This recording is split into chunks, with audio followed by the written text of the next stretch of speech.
Hi everyone. Here I wanted to discuss the body language of Jacinda Ardern, the Prime Minister of New Zealand, and another young global leader of the World Economic Forum, the one promoting the Great Reset. Based on her profile, and I'm quoting, she has a passion for social justice, funny, which led her to the Labour Party when she was 17 years old, and now she combats climate change, so one of her priorities. So really the good stuff. This brief section of the interview with the New Zealand Herald stands out as it reflects a new historic low point in terms of human rights violations in New Zealand. But it is also interesting from a body language perspective, as we see her close up in a surprisingly casual, relaxed setting, and based on the tone and voice of the interviewer called Derek here, and her non-verbal and verbal responses, we learn a lot about her and the dynamics between the interviewer and the interviewee. So let's get started. Here's a clip about a minute long, which I will play in slow motion to capture the key features better. You basically said this is gonna be like, well, it's almost... Okay, we can see already a lot.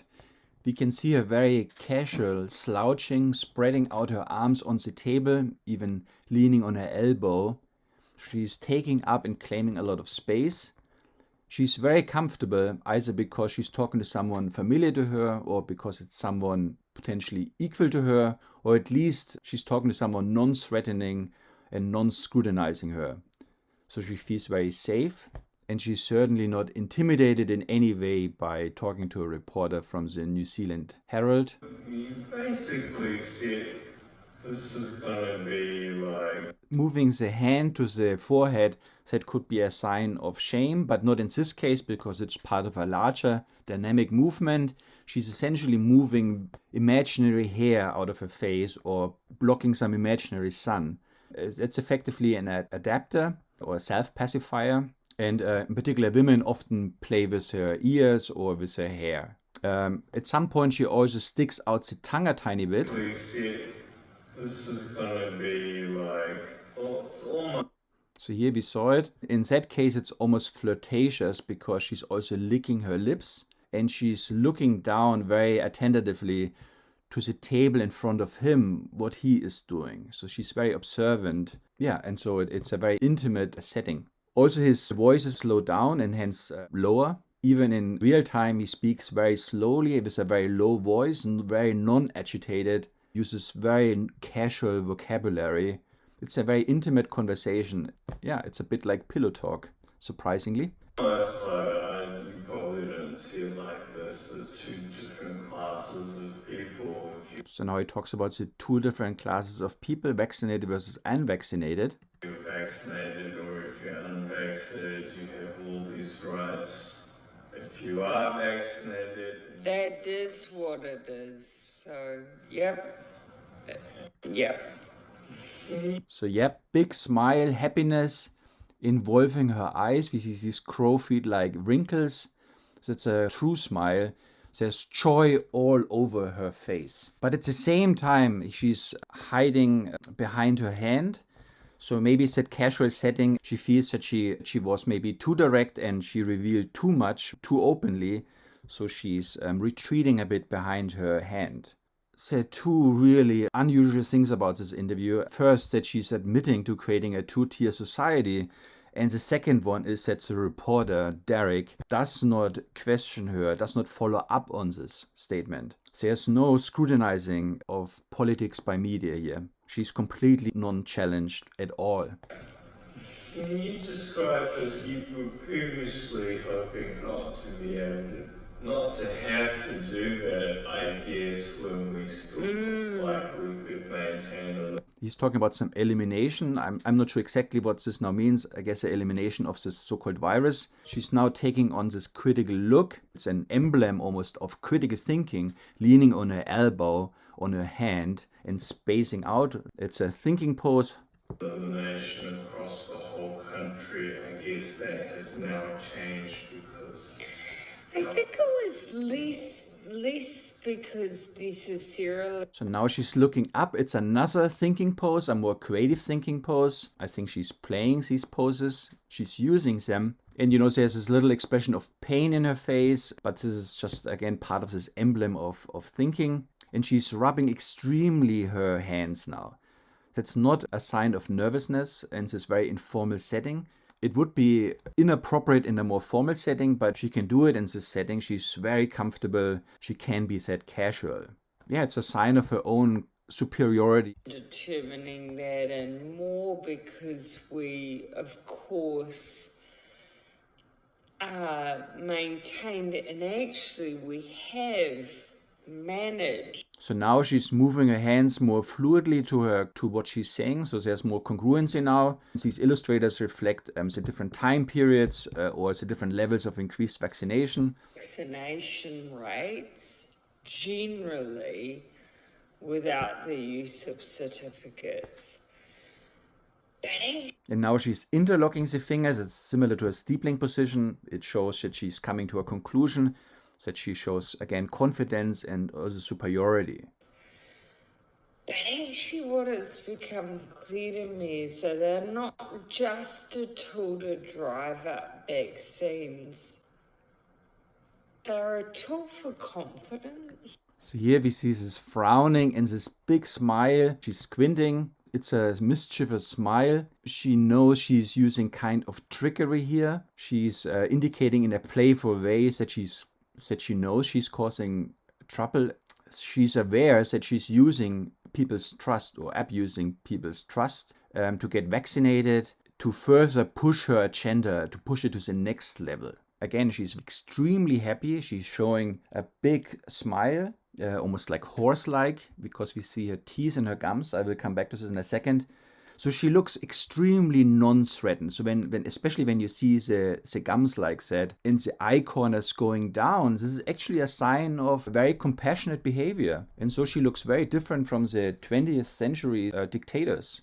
While some people might blame their behavior on some extreme versions of pathological toxic masculinity, in the spirit of equality, we see that toxic femininity can lead to the same disastrous and damaging decisions. In particular, when we see these smiles where we see the gum appearing, that indicates she has no sense of boundaries. It might reflect that she was sexually abused as a child. So when her boundaries were always invaded, she didn't learn how to establish them. And this is also shown here in terms of her behavior, so that she's invading the space in front of her with her arms, and also this strange flirtatious behavior to the journalist, and also her sitting behavior. So she looks like a small child sitting at an adult table. And all this plays into this idea that she's really behaving like a small child when she was going through some very traumatic experiences. People who have been vaccinated. So we see now that extreme shifting of the head positions, that tilting, it's quite atypical for adults. It's more common for children, and again it feeds into this traumatic experience thing where she's essentially stuck in the past. But generally, especially with children, it shows how flexible their position still is, that they can see things from very different angles. So it's a positive thing, but unusual for someone like her. Vaccinated will want to know that they're around other vaccinated people. So that's a claim. She doesn't provide any evidence for that. She's speaking on behalf of vaccinated people. It doesn't look like she asks them in any way. And she's nodding. So that's a statement without evidence, but to support it further, she's nodding to make the statement more strong. Scientifically speaking, it makes, of course, no sense. Vaccinated and presumably protected people wouldn't care less about what other people are doing. Of course, that's the whole flaw in this agenda. Around other vaccinated people. They want to know that they're in a safe environment. Safe environment. She's essentially talking about grown-ups like they're little children who need to be told what to do. A safe environment. Talking about children who need safeguarding from the big dangerous world out there.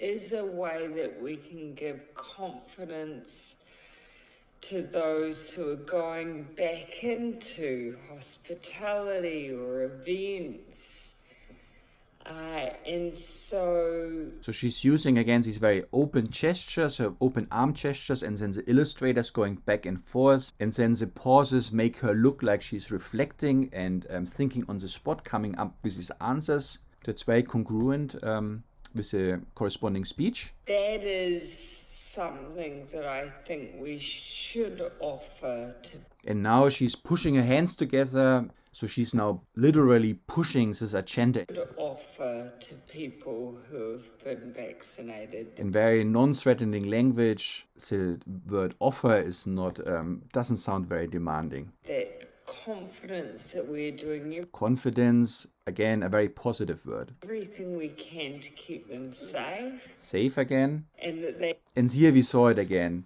This extreme happiness. She's gloating, a bit diabolic even, because her strong eyes. and that they Here's this extreme happiness. can come back out and start enjoying those things safely. So it's a tool for business too. So presumably she never worked in a business. She probably never had a proper job, but she claims to know what businesses need. She's speaking on behalf of businesses and adult people, like they're little children who need safeguarding. It's a good example of an abusive relationship between the government and its people. So the government creates a problem, and then in response to keep everyone safe, the government imposes very restrictive solutions. Let's play it once more at regular speed to see how everything fits together. You basically said this is going to be like, well, it's almost like, you probably don't see it like this, the two different classes of people. If you're vaccinated or if you're unvaccinated, you have all these rights. If you are vaccinated... That is what it is. So, yep. Can you describe this? You were previously hoping not to have to do that, I guess, when we still looked like we could maintain elimination across the whole country. I guess that has now changed because... I think it was less because necessarily of the elimination determining that, and more because we, of course, maintained, and actually we have managed very high vaccination rates generally without the use of certificates. But actually what it's become clear to me is that they're not just a tool to drive up vaccines. They're a tool for confidence. People who have been vaccinated will want to know that they're around other vaccinated people. They want to know that they're in a safe environment. It is a way that we can give confidence to those who are going back into hospitality or events. And so that is something that I think we should offer to people who have been vaccinated, that confidence that we're doing everything we can to keep them safe, and that they can come back out and start enjoying those things safely. So here, very briefly, there's another very short clip supporting that idea that she doesn't know where her boundaries are. Your personal preference for not giving financial support to businesses not using... So she's pushing the sign language interpreter off the stage, to completely unaware that she's standing there, unaware of the boundaries. She's invading. Vac certificates. Do you have some colleagues that need convincing, and is your aim really... And then she's coming back. Fantastic. I hope you found this interesting and useful. Thank you so much for listening, and I'm looking forward to reading your comments under the video, and I will talk to you next time. Bye.